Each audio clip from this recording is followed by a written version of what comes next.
Stil en verlitten lissen ze erbij, de velden van de voetbalverenigings. Je hoort zo in Nederland 33.000 amateur voetbalwedstrijden spelen worden, maar die binnen alle jaar aflast. Op advies van voetbalbond KNVB staan de club stil bij het drama in Almere. Zoals bij Res in Bolzert. Een minuut stilte, ook voor de betroffen grensrechter. Dus,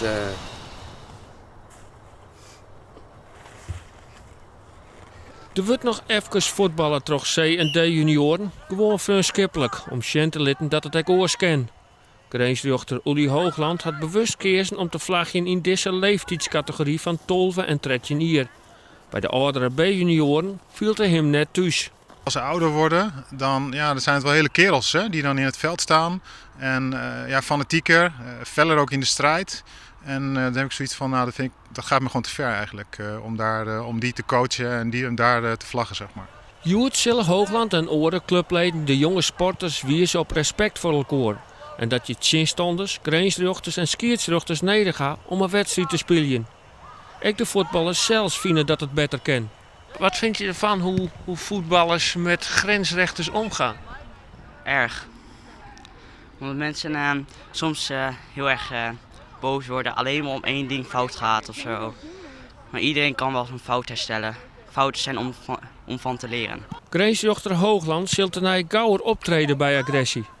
De gewelddadige deer van een collega in Almere had hem wel onder tinken gezet. Toen ik dat las, toen schrok ik wel. Want toen had ik echt zoiets van, ik ben blij dat ik in de D'tjes speel. Want ik heb vader, ik heb 3 kinderen, ik ben bijna dezelfde leeftijd. Ook passie voor het voetbal. Diegene was ook zo fanatiek in het voetbal, die ging nog terug terwijl het gebeurd was. En dan schrik je wel even, denk je dit kan gebeuren. En op dat moment was ik heel gelukkig dat ik gewoon bij de D'tjes ben gebleven. Bij Res geldt al jaren een gedragscode. Het bestuur zit er bovenop. Fysiek en verbaal geweld op het veld wordt net tolereerd. er kan een schorsing zijn van een aantal wedstrijden tot en met het royeren van een bepaald lid. En gelukkig hebben we dat niet in die mate meegemaakt in het verleden. We hebben ooit wel een keer een incident gehad, zeg maar, met een speler die een vrijwilliger een schop gaf. Die hebben we toen voor een aantal wedstrijden namens het bestuur geschorst.